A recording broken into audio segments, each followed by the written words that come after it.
They said he was just a symbolic leader from a small African country. Putin even laughed when Traoré asked to see the fighter jets. But 15 minutes after takeoff, no one in Russia was laughing anymore. What happened next shook the Kremlin and proved to the world that true power doesn't always wear medals. Moscow, late autumn. The sky was gray, the air laced with military precision.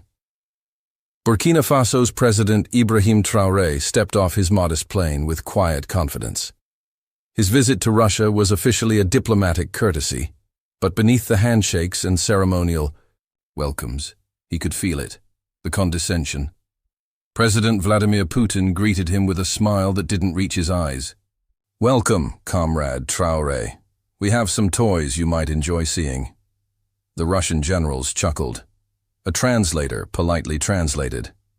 But Ibrahim didn't need the translation to hear the mockery in their tone. They showed him the latest models of Sukhoi 35 fighter jets. Standing on the runway of a secured Russian airbase, Putin gestured proudly at the jet like a man flaunting a trophy. "You ever flown one of these?" Putin asked. "No," Ibrahim answered. "But I can." The laughter came before the translator could even speak. Ibrahim's eyes narrowed slightly, but his face remained calm. He had expected this, the dismissal, the patronizing smiles. It was the same look he had seen throughout his life, from his military training days to his ascension to leadership. The Russian officials guided him through their military complex with rehearsed pride. Gleaming missiles, armored vehicles, and communication systems that could coordinate attacks across continents. At each display, they glanced at him, measuring his reaction, expecting awe. But Ibrahim wasn't there to be impressed. He nodded politely, asking technical questions that surprised them. This wasn't in their script. The African president was supposed to marvel, not interrogate. "Your missile guidance systems," he commented during one demonstration. "They're using the same algorithmic approach we discussed at the Pan-African Defense Summit last year." A flash of surprise crossed the Russian general's face. He hadn't expected Traoré to recognize the technology, much less contextualize it within broader military developments. That evening, at a state dinner hosted in the Kremlin, Ibrahim sat quietly as Putin regaled the table with stories of Russian military might. The wine flowed freely, and with it, the condescension grew bolder. "In Africa," one general said, glass in hand, "you must find our technological advances quite overwhelming." Traoré smiled, a genuine smile that confused the table. "In Africa," he replied, sipping water instead of wine, "we learn that true power never announces itself. It simply reveals itself when necessary." The table fell awkwardly silent. Putin studied him with newfound curiosity. The request seemed absurd to Russian officials. Let an African president, a former soldier, yes, but not one of their own, fly one of the pride jewels of Russian aerospace. Putin leaned in, voice low. "You understand this is not a tourist attraction. These jets cost millions. You break it, we go to war." "I understand," Ibrahim said quietly. "But I didn't come here to be impressed. I came here to understand power and earn respect." The room fell silent for a beat, then laughter again. But Traoré's gaze didn't flinch, not once. The Russian defense minister stepped forward, his medals clinking like armor. "Mr. President," he addressed Putin, not Ibrahim, "perhaps our distinguished guest would prefer a simulator experience? Much safer for everyone involved." Ibrahim's jaw tightened imperceptibly. This was the dance of diplomacy he had come to expect, offering less while pretending to give more. "A simulator," he echoed, his voice level. "Interesting how we're always offered the simulation instead of the reality." The room temperature seemed to drop. Several military officials exchanged glances. Putin studied Ibrahim's face with newfound interest. This wasn't going according to plan. The African leader was supposed to accept the compromise, take the conciliatory option, and leave with handshakes and empty promises of military cooperation. "Tell me, President Traoré, Putin asked, genuine curiosity edging into his voice. What military experience do you actually have? Your file mentions service, but details are sparse. Ibrahim looked directly at Putin. With respect, President Putin, my file contains what others thought important enough to write down. My experience is what I carry here. He touched his temple lightly. And here, his hand moved to his heart. An aide whispered in Putin's ear. The Russian president's eyebrows raised slightly. You were involved in counterinsurgency operations in northern Burkina Faso? I was. And the tactical repositioning after the Mali border conflict? I designed it. Putin's expression changed subtly. The room watched this exchange with growing unease. The script was changing. Still, the defense minister interjected. A Sukhoi 35 is not a jeep in the desert. It's one of the most sophisticated machines ever built. Ibrahim nodded in acknowledgement, as is the human mind when not underestimated.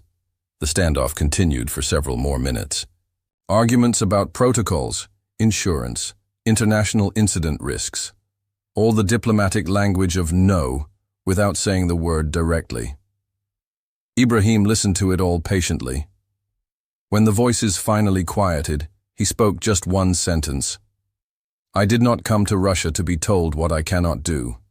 Behind the scenes, one general, an older war-hardened pilot named Dmitry Lavrov, requested a private word with Putin. Let him fly. Let the world see him fail. Humiliation is a weapon too. Putin smirked. He approved the flight. But what happened next was not the humiliation they expected. Ibrahim was given a co-pilot as backup, but once in the cockpit, he requested full control. Against every protocol, Lavrov allowed it. The hangar doors opened. The Sukhoi 35 taxied out. And then, he took off, alone. The pre-flight briefing had been a formality, rushed and deliberately complicated. The Russian technical officer spoke quickly, pointing to controls with minimal explanation, occasionally using untranslated Russian technical terms. Ibrahim absorbed it all silently. When asked if he had questions, he simply shook his head. The flight suit they provided was slightly too large, a small psychological tactic not lost on Ibrahim. Make the man feel small in his borrowed clothes. Make him feel like an imposter, He walked toward the aircraft. He heard the whispers. 20,000 rubles says he aborts before takeoff. 50,000 says he crashes it. Putin will have his head if he scratches the paint. Ibrahim climbed the ladder with practiced movements. The cockpit wrapped around him, a symphony of buttons, switches, and displays. To the untrained eye, it would be overwhelming. But Ibrahim's eyes were not untrained. The assigned co-pilot, Major Alexei Vronsky, was a decorated test pilot with over 5,000 flight hours. He smiled thinly as Ibrahim settled into the main pilot's seat.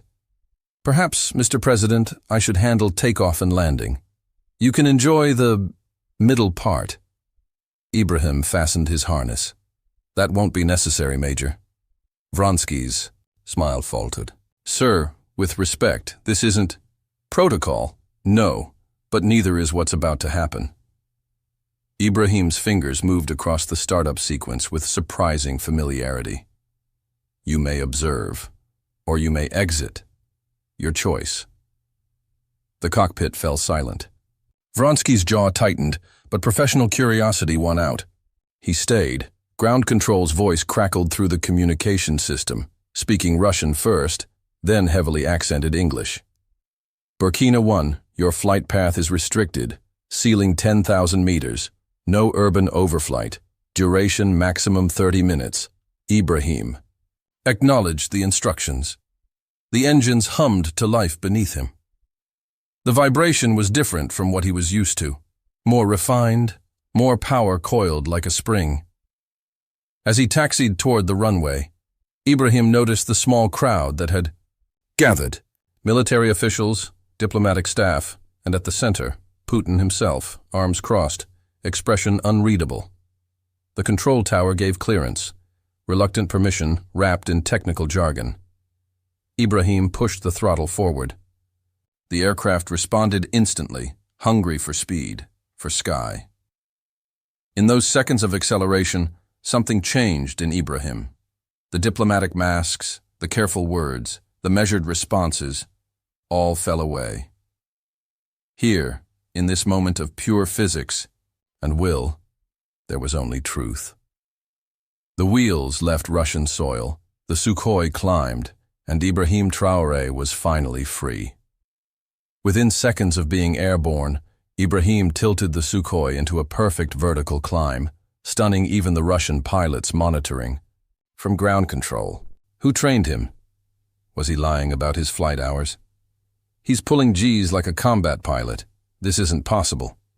High above Moscow, Traoré began executing aerial maneuvers that defied expectations. Barrel rolls, controlled dives, vertical, stalls. And then he wrote an infinity symbol in the sky with his vapor trail. A symbol of limitless potential, carved into the clouds above the Kremlin. The Russian Air Force had no words. Putin's hand gripped the edge of the table. One advisor whispered, "He's not showing off, he's sending a message." The radio crackled with urgent commands. Burkina 1, reduce altitude immediately. Return to authorized flight pattern. Ibrahim acknowledged, but continued his ascent. The sky darkened around him as he pushed higher, the curvature of the earth becoming visible at the horizon. In the monitoring room, chaos erupted. "He's exceeding clearance by 5,000 meters. Oxygen levels in that cockpit must be dropping. Should we scramble intercept craft?" Putin raised a hand for silence, his eyes never leaving the radar tracking the African president's flight path. "No," he said quietly. "Let's see where this goes." In the cockpit, Ibrahim felt the aircraft responding to his touch like an extension of his body. Each maneuver flowed into the next, not the hesitant moves of someone testing limits, but the confident expression of someone who understood them intimately. The major beside him had gone from skeptical to stunned to something approaching reverence. "Where did you learn to fly like this?" he finally asked. Ibrahim executed another perfect role before answering. "My grandfather was a griot, a storyteller. He said that when the French colonized our lands, they believed we couldn't master their machines, their writing, their ways. So they spoke freely in front of us, taught carelessly, assuming we couldn't truly learn. Their arrogance became our education." He banked the jet sharply, feeling the G-forces press against his body. "I learned to fly 15 years ago. First in simulators we built from scavenged parts, then in aging French training craft. Later, in Chinese J-10s during joint exercises, they thought we were just observing. I've flown your Sukhoi models too, the older variants in Algeria, when no one thought to ask who I was." The major stared at him. "But there's no record." "There rarely is," Ibrahim said, "of what people don't think to look for."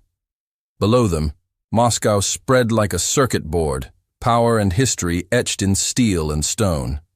Ibrahim brought the aircraft lower, tracing the edge of permitted airspace. Then he began the most ambitious sequence yet, a series of maneuvers that together would trace the outline of Africa in the sky above Russia. Each turn precise, each dive calculated, the vapor trails hanging in the cold air like a declaration. In the monitoring station, technicians scrambled to interpret the pattern forming above them. "It's deliberate," a young analyst said suddenly. "He's drawing something." As the shape became clear, the room fell silent again. On radar and in the sky, visible to anyone looking up, the continent of Africa hung above Moscow. Not a challenge, not a threat, a reminder. Putin's expression shifted, from concern to something more complex, respect, perhaps, or the recognition of a miscalculation. "Interesting," he murmured. "Very interesting." The jet touched down with flawless grace. When Ibrahim stepped down from the cockpit, his uniform untouched by sweat, the silence was deafening. He approached Putin with the same quiet confidence he had walked in with hours earlier. Putin nodded once. A long pause. Then, he extended his hand. Maybe I misjudged you, Traoré smiled. Or maybe you judged me before I even moved. The tarmac had transformed during Ibrahim's flight. What began as a small dismissive audience had grown to include dozens of officials, military personnel, and, notably, cameras that hadn't been present before. Ibrahim removed his helmet with practiced ease, handing it to a wide-eyed technician. His movements were unhurried, deliberate. The wind whipped across the airfield, but he stood unaffected, as though gravity itself held him with greater respect now. The silence continued as he walked the 50 paces to where Putin waited. With each step, Ibrahim could feel the shift in the atmosphere, from mockery to confusion to something approaching awe. Putin's face was a diplomat's mask, but his eyes had changed. The patronizing gleam was gone, replaced by calculation, reassessment. After their brief exchange, Putin gestured toward a nearby building. Perhaps we should continue our discussions inside. I believe our agenda has expanded. Ibrahim nodded. I would like that. As they walked, General Lavrov fell into step beside them. His earlier smugness evaporated. That infinity symbol, he said quietly, just for their ears. That was for us, wasn't it? Ibrahim looked at him calmly. The infinity symbol has many meanings, General. In mathematics, it represents endless possibility.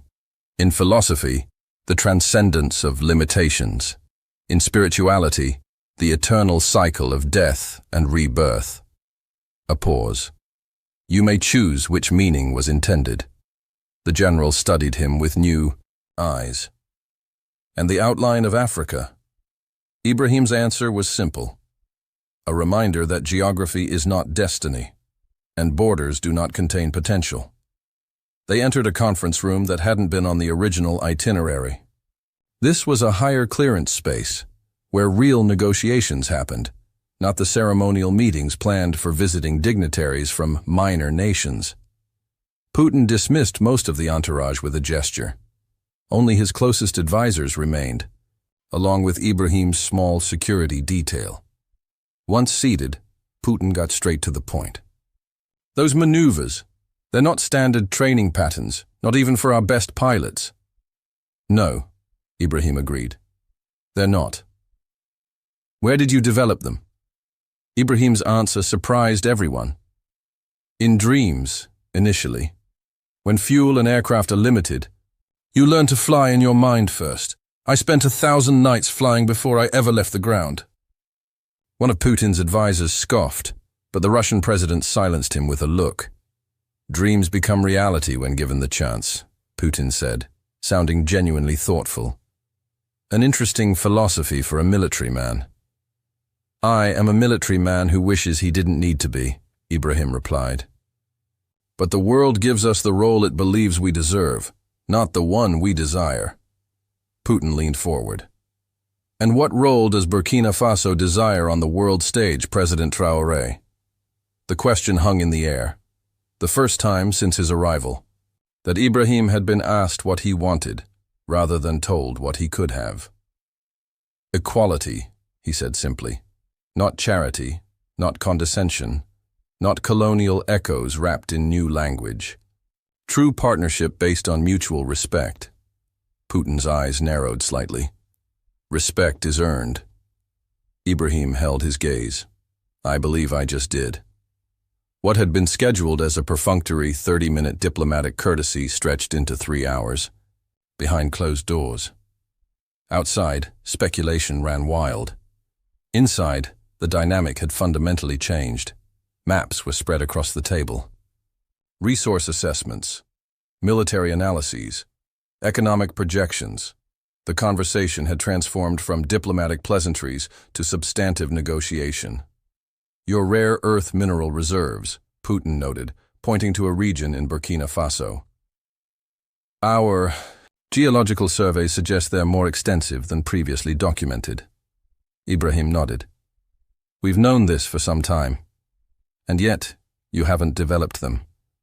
Not with partners who value our resources more than our people. The afternoon stretched on. Coffee was brought in, then food. Occasionally, raised voices could be heard through the door. Not just Putin's, Ibrahim's too. The staff exchanged glances. This was not proceeding according to protocol. Inside, Ibrahim remained uncompromising on key points. Infrastructure development with no strings attached, he insisted. There are always strings, Putin countered. Then let them be visible, negotiated, and mutually beneficial, not hidden traps discovered once dependency is established. At one point, the Russian defense minister leaned toward Ibrahim and said quietly, "You fly well, but diplomacy isn't aerobatics.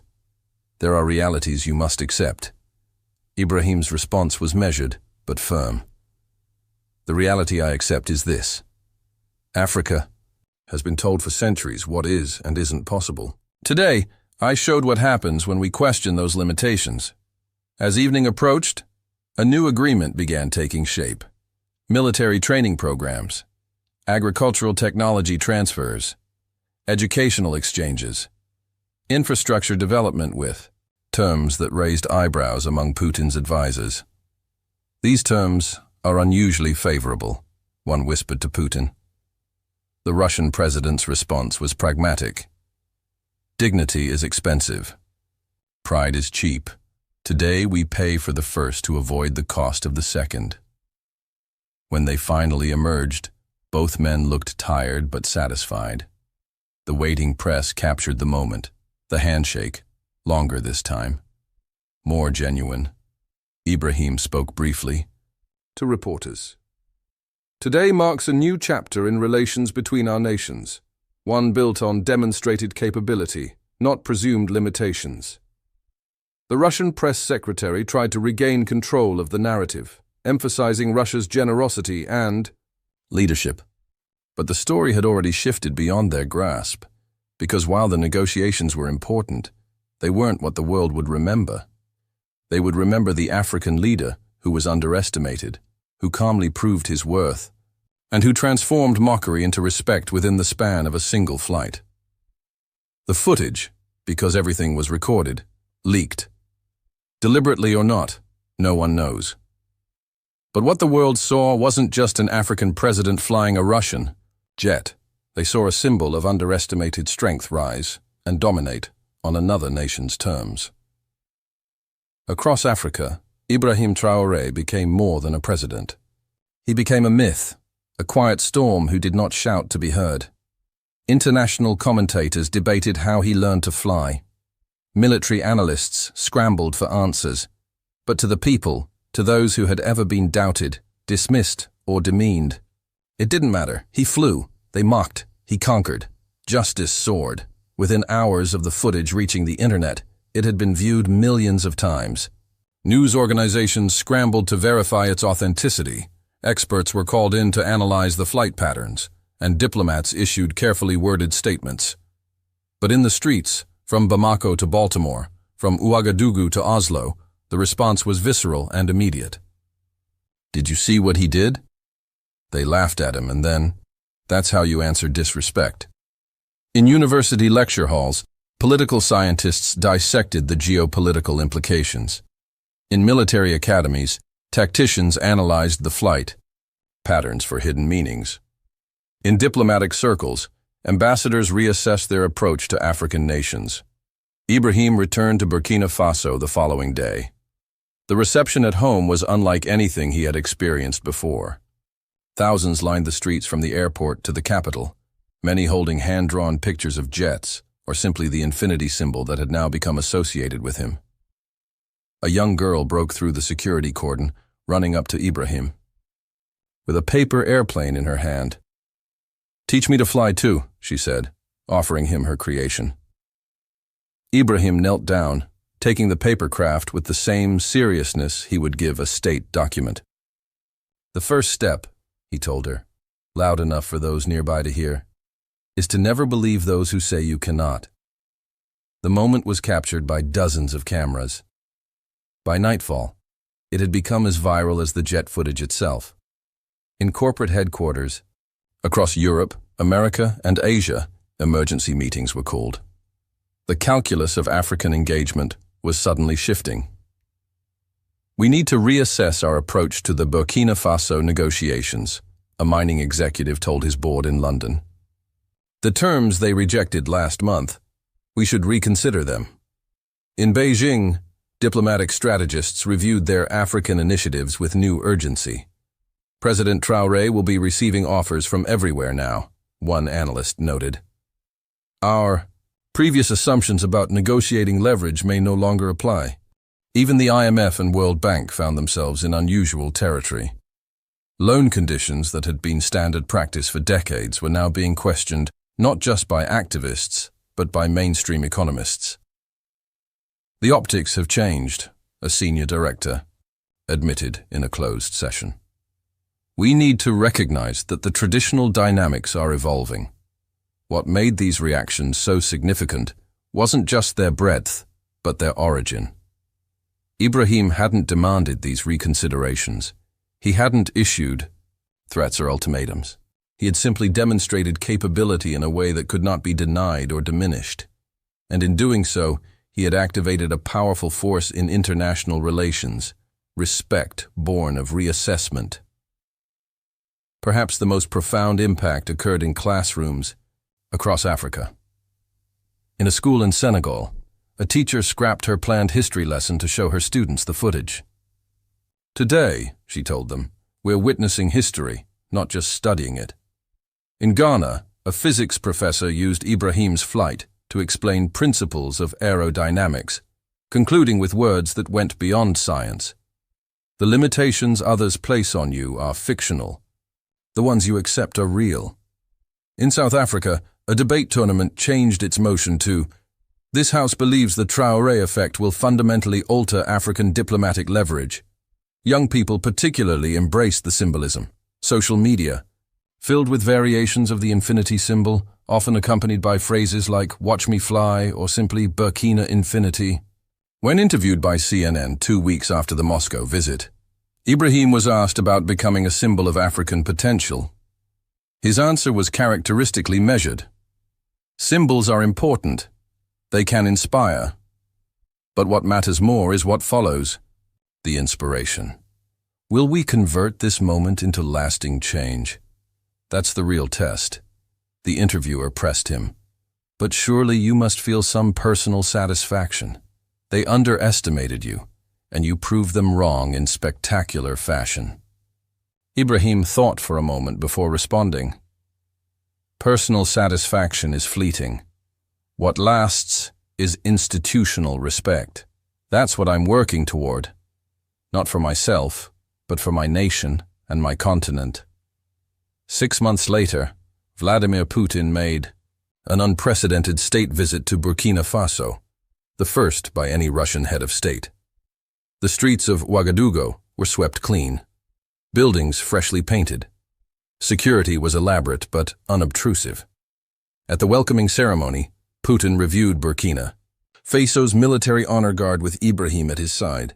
When they reached the small but growing Air Force division, Putin paused. "Your pilots," he said, nodding toward the assembled officers. "They fly as well as their president?" Ibrahim smiled slightly. "Better. I only fly occasionally. They fly every day." That afternoon, the two presidents signed new cooperation agreements, more substantial, more specific, and notably more equitable than what had been drafted in Moscow. At the state dinner that evening, Putin raised his glass. To partnership based on mutual respect and demonstrated capabilities. Ibrahim raised his in return, and to looking beyond appearances to see true potential. Later, as they stood on the balcony of the presidential palace looking out over the Fam city lights, Putin asked a question that had clearly been on his mind. That day in Moscow, was it all planned? Did you anticipate our reaction? Engineer the entire demonstration? Ibrahim considered the question carefully, not in detail. But I knew what you expected of me, what the world expects of African leaders. Gratitude, deference, acceptance of whatever is offered. He paused. I simply chose a different path. Putin nodded slowly. A calculation. A necessity, Ibrahim corrected. Sometimes, to change the conversation, you must first change the assumptions underlying it. As they turned to go back inside, Putin made one final observation. You know, in Russian chess tradition, we have a saying, the best move is the one your opponent never considered possible. Ibrahim smiled. In Burkina Faso, we say something similar. The bird that flies highest sees farthest, but must first convince others it has wings. 3 years after the Moscow flight, its effects continued to ripple outward. Ibrahim Traoré remained president of Burkina Faso, though he had announced he would not seek another term. His focus, he said, was on institution building, not personal power. The Traoré doctrine became required study in diplomatic academies, a case study in how symbolic actions could reset international power dynamics.